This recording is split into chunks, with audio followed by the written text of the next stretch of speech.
Yeah, and I'm curious about your take on this, Scott. There have been some pretty strange developments lately. The U.S. was supposed to be conducting fairly extensive military drills with South Korea in the Pacific, but those got scaled back after Trump said South Korea didn't sufficiently help with the Iran war.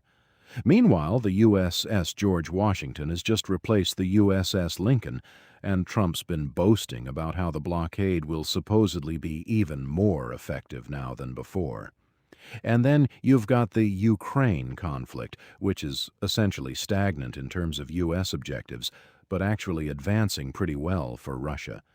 So how does all this play out?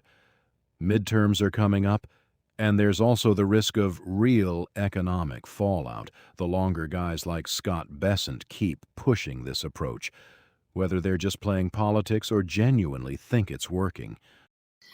Well, what we're watching is the unraveling of a national security architecture, global, that has been decades in the making. I mean, just look at what you started out with the military exercises in South Korea. This happened because Donald Trump, in the middle of the night, put out a social media posting that said that I've ordered the Secretary of War, Defense, to significantly reduce our involvement in these annual military exercises. These are the major military exercises that allow the United States and South Korean militaries to function in a cohesive fashion in case of war. These exercises, in addition to being annual in terms of their the scheduling, the planning for it begins months in advance. These are not simple exercises, they're complicated exercises. But these exercises are done to prepare a military establishment that now sits as the core feature of what we call the tripartite pact between the United States, South Korea, and Japan. If you remember Joe Biden back in June of 2023, maybe, had the camp, held meetings at Camp David where he brought all these leaders together and they formalized this pact. It says the United States will be there for you. We're your security blanket. Don't worry. We got THAAD interceptors in South Korea. You got Patriot 3s in Japan. We're giving Japan 400 cruise missiles. You guys are part of our joint nuclear war planning now. You're part of you got big boy pants. You get to come to the big boy tent. And even as recently as last year in September, I believe, Trump reiterated the importance of this tripartite agreement. What's happened since then? Well, we ran out of ammunition in the Middle East, so we took away the THAAD battery in South Korea without asking. We took away the PAC-3 batteries in Japan without asking. We denied Japan the ability to buy 400 cruise missiles with little coordination, and then we get upset when the president turns to South Korea and says, "Hey, could you come and help us open up the Strait of Hormuz?" And the South Korean president said, "No." Now, what could Korea bring? Nothing. They don't have a blue water navy. I mean, so how does Korea even factor into this thing? But Trump took umbrage of it, so he said significantly reduce the exercises. These exercises have been, months in the planning. They were supposed to happen, I think he put the tweet out Sunday night. The exercise is supposed to happen Monday morning. And that means that everybody who was planning everything suddenly was told, you're not doing this. I mean, it's just chaos. It's devastating. It reduces confidence in the United States, but it is reflective of the reality that America is, under Donald Trump, is looking for a way to reduce our exposure in the Pacific. He said, why should I maintain 39,000 troops in South Korea if this is, they don't want to help us? Why should we help them? And I think he's talking about reducing the troops. With Iran, again, we got beat and we're leaving. All those military bases we had in the Gulf Arab countries are practically abandoned now. The United States is moving military resources out. We're in Saudi Arabia, we've moved into Jordan, we've moved into Europe, et cetera. And I think that's the direction we're heading. We're leaving. Why? Because, we were insufficient to the task. And we no longer have the trust and confidence of the Gulf Arab nations who previously, labored under the belief that they had an American security blanket that was going to keep them safe at night. Well, there is no American security blanket. We roll into Europe and Ukraine. The United States has, in effect, abandoned Ukraine. They talk about opening up intelligence sharing, but when you dig deep enough, it just means that they're giving some basic access to commercial satellites, but we're not giving them really anything really good anymore. But Trump has done the same thing. He had a meeting, press conference where he was talking about NATO and U.S. forces. And he said they weren't there when we needed help. Maybe I'm not going to be there for them. And then he said, I think I made some breaking news here. Did anybody catch what I said? Yeah, he said he's withdrawing from NATO. I think that's dirty. We're looking at the United States in retrograde. It doesn't matter what our good friend Richard Medhurst might put out on his social media platform to the contrary. The reality is that the United States is in retreat in the Pacific, in the Middle East, and in Europe. And I think people need to, reflect on this reality that we aren't the nation that we used to be, and we're definitely not the nation that Donald Trump thinks we are. Yeah, it almost feels like the more Trump and his administration boast about this supposed massive victory in Iran, everything going great on every front, America stronger than ever, the less true it actually seems to be. It's like a Seinfeld Opposite Day episode, honestly. Whatever he says, the reality tends to be the exact opposite. So, as we hit the last 10 minutes or so here, Scott, what does this actually mean, especially for the countries in question? Russia, Iran, China? Where do they go from here? There are still 2 more years of Trump ahead, and it seems like the Iran situation is going to stay in that no peace, no war scenario Iran itself describes, given the limited options on both sides. And then, with Ukraine, Russia seems to have made a clear decision to keep escalating, but strictly on its own terms. China, of course, is just being China. So, what's your read on where things are heading, especially as the U.S. seems to be getting more desperate on these war fronts among the hawks, even though its actual options are pretty limited? Yeah, I think that we have to examine all the issues that you just raised. We collectively, all of us, I mean, your audience, you, me, we have to be careful not to be victims of our past conditioning. And what I mean by that is, regardless of how you felt about the United States or how you feel about the United States, you could be anti-American, pro-American, neutral on America. I think everybody had to acknowledge that America was a power to be reckoned with, that the United States, had, very strong establishments of governance.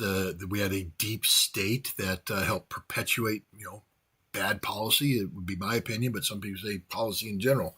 But you didn't have to, like us.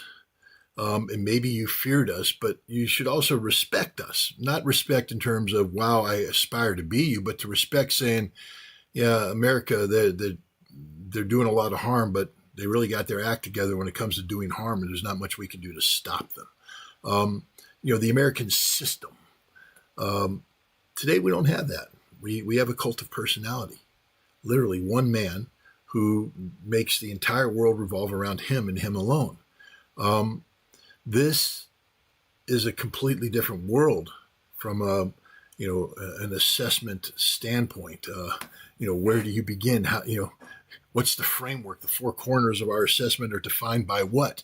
It used to be defined by, American, establishment, the American system. Today it's defined by the cult of personality and the senior cultist, the object of their desire. If you're not evaluating American policy from the standpoint that it's a policy that singularly serves a hegemon, a policy that singularly serves, a narcissist, that this is all about the cult of personality, all about sustaining the Trump brand. If you're not approaching problem solving from that perspective, you're not solving the right problem. There's that old saying that you can't solve a problem you haven't adequately or correctly defined. Because what are you solving? If you haven't defined it properly, it means whatever solution you're trying to do isn't going to define the problem. And we need to acknowledge that the problem today is the malignant narcissism of Donald Trump. The fact that we don't have a president where the office of the presidency is held in high regard. We have a cult of personality where the only thing that matters is the senior cultist. Yeah, and that dynamic, Scott, seems to further empower the neocons, the war hawks, the military-industrial complex, Wall Street. They seem to be doing quite well out of this whole narcissistic, personality-driven framing where Trump gets all the attention he wants, while the actual policies keep turning out to be a disaster for everyone outside the insider trading circles. Now, there are some things the U.S. may not have full control over, and I want your final thoughts on this, since a lot of people have been asking me about it. What's actually going on with Turkey, Israel, and this whole Syria situation? Some have voiced real concern that there could be open conflict between Turkey and Israel. Do you think that's possible? And what role, if any, would the U.S. even be able to play in that at this point? Well, I think one of the big problems of our time that hasn't been adequately resolved is what the hell happened in Syria. Bashar al-Assad seemed to be firmly in control in a situation that was relatively stable with the backing of Russia and Iran. The United States seemed to have, be a policy adrift with no, the day of, sycamore timber, or whatever the hell that CIA program was to arm the rebels seemed to be done. Turkey seemed to be mollified and put on the sideline in terms of its support for the Idlib rebels, that Russia seemed to be in the driver's seat there. And just literally in the span of, 2 or 3 weeks, it just all flipped. And I think it took everybody by surprise, including the Turkish government, including the Israeli government, including the United States, the Russian government, including Bashar al-Assad, who one day woke up in Damascus going, I better get on an airplane or they're going to kill me, kind of thing. And we're struggling to figure out just what the hell it is. How else do you explain a former al-Qaeda head chopper being wined and dined and greeted by everybody? Vladimir Putin, Donald Trump, everybody, Macron, they're all because there is no plan B. This thing came out of nowhere. And you have Jolani now there, and everybody's going, what the hell happened? And I think we're still in that shock mode, responding to that. And because it took everybody by surprise, there weren't any concerted policies in place on how to proceed. Israel lives to exploit chaos and anarchy. And so what Israel did is just fill that vacuum. And it came in an auspicious time for Israel because they were sort of getting their asses handed to them everywhere, but then they punched into Syria. It seemed to change the entire perspective. Now things have calmed down a little bit. Turkey, was the key sponsor of Jolani and his Idlib head choppers. And, Turkey is seeking now to begin, consolidating their control over Syria. And so they were looking at occupying a military base, putting in Turkish assets. And Israel, who has been saying now for some time now, especially with the fall of Syria, that Turkey is the number one threat. I mean, there are senior members of the Israeli government who have stopped saying that Iran is the number one threat, and they're now saying that Turkey is the number one threat. And Turkey perhaps is the number one threat because while Iran can fire missiles into Israel, Turkey can put divisions on the Turkish border, and you don't want to fight the Turks. I mean, I don't like being dismissive of people, but let me just be very dismissive of the IDF. If the IDF went up against a real military, they would be slaughtered. The IDF doesn't know how to die. I mean, you don't want to die, but you talk to the best combat soldiers are the ones who say right up the front that I gave up hope of surviving, and I just acknowledged that I was going to die, and then therefore I was going to make my death as painful to the enemy as possible. So I'm singularly focused on killing the enemy, executing my mission, but I don't go to bed at night looking at the photograph of my wife and my kids and having hope that I'm going to survive. No, hope is gone. I'm going to die. The Turks do this very well. the history of the Turkish brigade in Korea, people should familiarize themselves. The commanding general of the brigade was a Gallipoli veteran. That means that in 1915, he was fighting the Anzacs in Gallipoli, where literally Ataturk, when his division came in, he said, "I'm not ordering you to advance. I'm ordering you to die," meaning get up that hill and stop them. And none of you are coming back. You're all going to die doing this. And the Turks went, "Yes, sir." And up the hill they went. They showed up in Korea, and nobody talked to them. They didn't speak English, and nobody, English speakers spoke Turkish, and the brigade just sort of advanced while everybody's retreating. The Chinese had just attacked. And the Turks ran out of ammunition because they outstripped their logistics, because there was no logistics plan because nobody tried. So they just fixed bayonets, and they kept attacking. Then they turned around and attacked, and they came back, and a lot of them were dead, but they never surrendered. That's the Turks. And if you want to know the character of the Turkish soldier, the sergeant major was on duty on the night of July 16th of 2016 when the coup took place. He got a phone call from the commanding general of Special Forces, and who said, "You know who I am?" He said, "Yeah." And he said, "Well, my deputy is betraying the president. He's going to land a helicopter at the compound with 40 guys. They're going to come in and try and take over. And you can't let that happen. Kill him on sight." And the guy said, "Yes, sir." And he says, "You know what I'm saying?" "Yes, sir." "You understand what it means?" "Yes, sir." They hung up the phone. Guy checked his pistol, walked out, helicopter landed. The general and 40 guys showed up. He pulled out the pistol and killed the general on sight. And then he was killed. But that was his duty. These are the guys that the Israelis don't want to fight. Okay, the Israelis don't know how to die. They don't want to die. They scream and they have snot coming out of their nose when they all cry and wail as they're burying people, trying to preempt it by, hitting a Syrian base before the Turks got there. I don't think it's going to work. Does Israel have a right to fear the Turks? Yes. Should Israel fear the Turks? I hope so. I'd like to see Erdogan actually put some action behind his words condemning Israel's genocidal behavior in Gaza. It would be nice. What would the United States do? Not a damn thing. Not a damn thing. What can we do? Yeah. I mean, we have to be careful. Trump knows this. Why do you think Trump went to Ankara? He didn't want to go to this NATO meeting. He doesn't like NATO. I already told you. He said he's going to withdraw from there. He had that little briefing where he said, I'm going to make headlines now. I'm pulling American troops out of Europe. And everybody went, what? Yeah. But he went to Ankara because of Erdogan. He respects Erdogan. And he went there and he met with Erdogan. He continued to speak highly of Erdogan. But the Turks, they don't need too much excuse to just say, the hell with you, Europe. We're done. I mean, they know they're not going to be part of the European Union. They've been trying to be. Europe won't let them in. They know they're basically NATO, which is a failed institution, is trying to sustain itself on the backs of Turkey. And I don't think the Turks are going to take that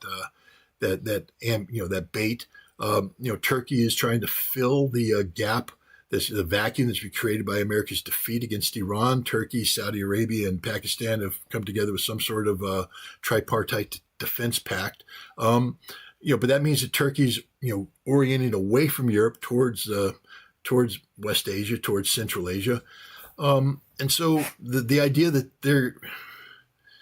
Trump went there and promised them F-35s and came back and broke that promise. So what is the United States going to do? Threaten Turkey with what? I don't see Turkey rushing to war with Israel, but I don't see Turkey standing back and saying, no, I think Turkey is going to take this base. They're going to fortify this base, and then they're going to move south.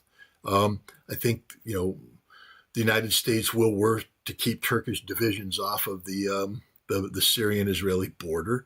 But I think Turkey is going to consolidate its position strategically in Syria. It's very important to do so. It solves many problems, including the Kurdish problem, or it helps move towards a resolution that's beneficial to Turkey and detrimental to the cause of Kurdish independence. So and the United States has already abandoned the Kurds. So anybody's like, well, America would never let that happen. We already abandoned them. We're gone. We're done. We're finished. Anyways, that's that. It's a developing situation. Let's start with NATO issuing a warning that it's fully prepared for any potential Iranian retaliation against U.S. assets in Europe. This comes after a Financial Times report saying that people close to Iran's military and government indicated several potential targets within Europe tied to U.S. assets, including sites in Bulgaria, Cyprus, and undersea cables that could significantly impact Europe should the conflict restart. Ebrahim Azizi, Iran's chief parliamentary official on national security, said Iran is watching Washington's every move closely and that any further miscalculation would carry consequences far greater than before. Meanwhile, there are reports, first from Marjorie Taylor Greene, later picked up by The Telegraph, suggesting Trump may be weighing a nuclear strike against Iran. Despite that, Trump has publicly framed things quite differently, calling this an economic D-Day against Iran, describing it as the largest economic operation ever launched against a country, though without offering many specifics, while warning of consequences for any nation doing business with Iran. So, Scott, help us make sense of all this. Iran potentially targeting European or NATO-linked U.S. assets in a future confrontation, and this growing talk about Trump considering the nuclear option. What's your take? Low news cycle, and people have to fill the gap with something. Look, why would Iran strike European targets? I know there's people out there frothing at the mouth because Iran's won the war, and why not go in for the kill and all this. But Iran's not stupid. Why complicate the mix? It's not just about the military aspect. I don't think Iran's losing any sleep over the prospect of a NATO retaliatory strike, but the diplomatic and economic aspects cannot be ignored. And, Iran right now is in a position where the United States is increasingly isolated. It's winning on this front of getting the United States to leave the Gulf. One of the reasons why the United States would leave the Gulf is that, it feels abandoned by its NATO allies. And so let's just have Iran just give the United States a big gift. Hey, Iran, those European countries that really aren't having impact whatsoever on the war you're having with the United States and Israel, attack them. And now what you'll do is you make them politically close to the United States. See, it doesn't take a tremendous amount of military force to get Donald Trump excited. He just has to believe that Europe has come to, honored his call. And it changes the psychology. And since we're dealing with an emotionally unstable president, it would do it in a manner which is moving in the opposite direction Iran wants the United States to be moving. Iran wants the United States to be leaving the Middle East, not coming back to the Middle East with European assistance. The military help that Europe is providing is nothing. Why didn't, for all you big, bold, brave Iranian armchair generals, why didn't Iran attack Israel last time around? American tankers were coming out of Israel. But that's what's happening in Bulgaria and Romania. So why not attack Israel? Well, didn't want to expand the conflict now, did they? It's the same thing. So I just think this is just stupidity in the extreme. There might be people in Iran that are talking about this, talking tough. But the notion that Iran is going to strike Europe is absurd. The United States has recognized there is no military solution to this problem.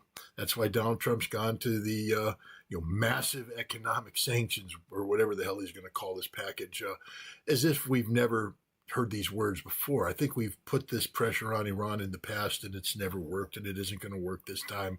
And this is reflective of the fact that Donald Trump doesn't have a plan. What we do know is he can't use military force to seize the Strait of Hormuz. The Pentagon has told him as such, and so he's gone to Plan B. It will fail. But the last thing Iran would be doing is attacking Europe. Again, I don't make Iranian policy for the Iranians, but I couldn't think of a dumber move than that. It's stupid. It doesn't need to happen. All the pressure, if the conflict is resumed, all the pressure should be on punishing those nations in the region that helped the United States, not trying to get Europe to join the United States or somehow, embolden Donald Trump. So there's that. On nuclear, look, I've said this all along, and people, can listen to the way we want. If the United States is faced with existential defeat, it will use nuclear weapons. It's just the way it is, guys. It's just the way it's going to be. It doesn't mean we're going to use them, because we're not faced with an existential defeat yet. We're faced with political embarrassment. There's a difference. And then the other thing, people are like, Iran's got to build their own nuclear weapon. Well, there's no greater way to guarantee an American nuclear strike against Iran than Iran building a nuclear weapon. I mean, right now, the talk of a nuclear weapon seems to be focused on Pickaxe Mountain, where there's a deep underground facility where Iran may or may not be doing things of a nuclear nature. I don't see the Iranians moving in that direction. Again, the son of Ayatollah Khamenei has assumed the mantle of the supreme leader. His father made it a point to make nuclear weapons, against Islam, haram, and they just beat the United States and Israel using conventional weapons. There's really no need for them to do this. They gain nothing from it.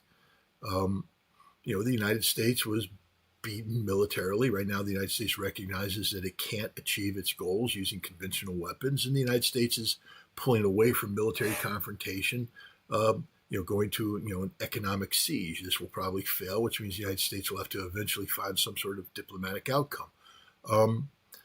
And so as long as Iran isn't building a nuclear bomb, I don't think there's anything to worry about. But, if the Iranians start getting bold and saying, we have a nuclear weapon, I would start worrying.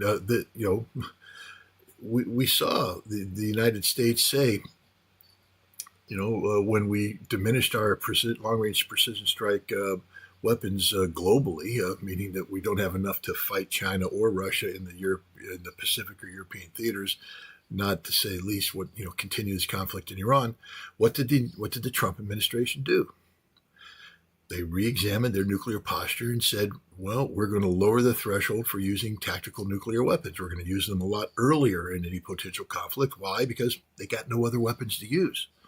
And so it is a dangerous situation. What you want to do, if you're the Iranians, is preclude the United States from feeling tempted to use nuclear weapons.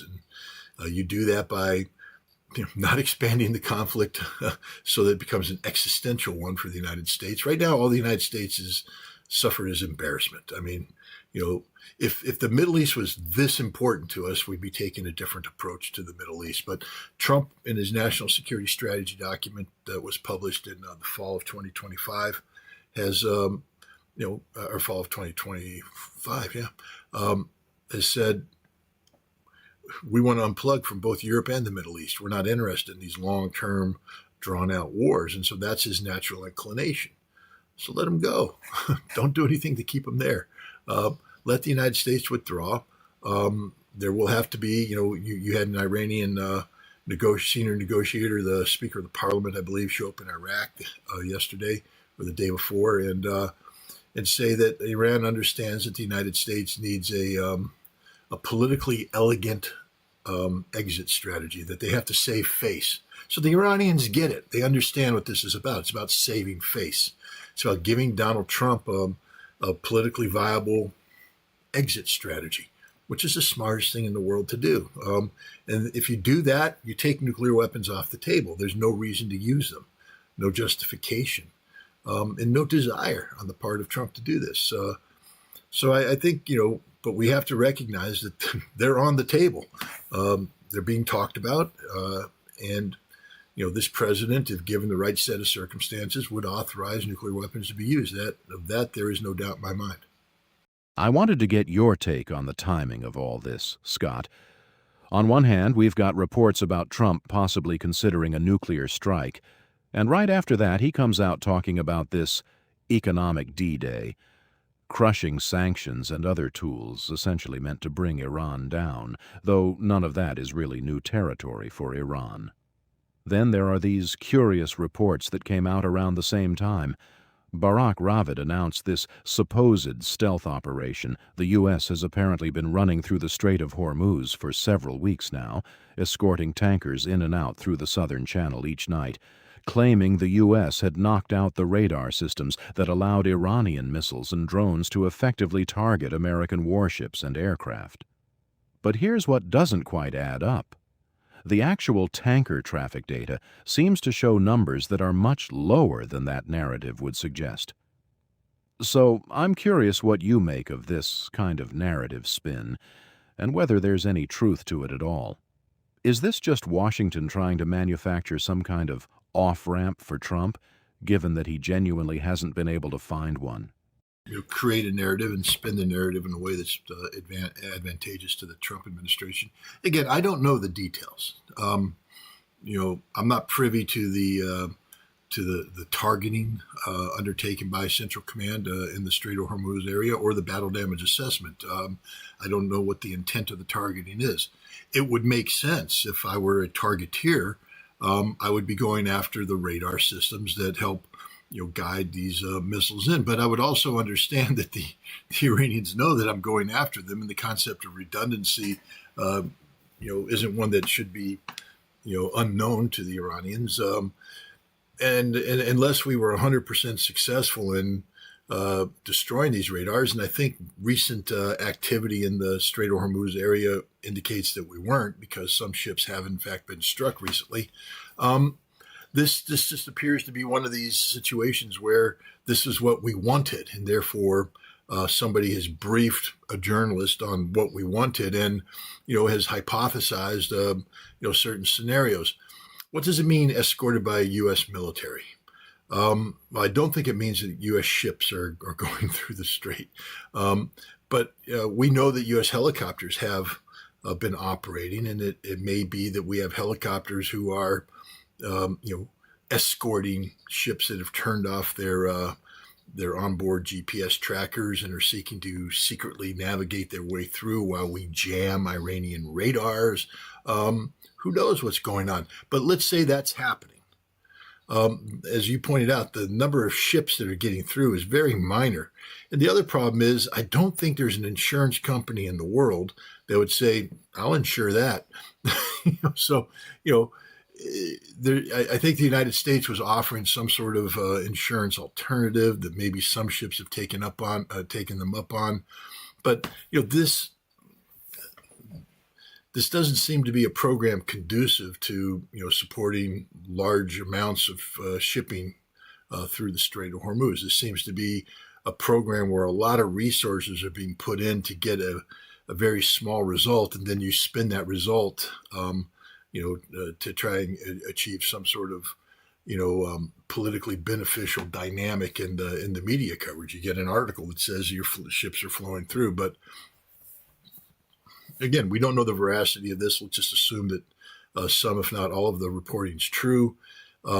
It's still so minuscule in terms of what's happening as to,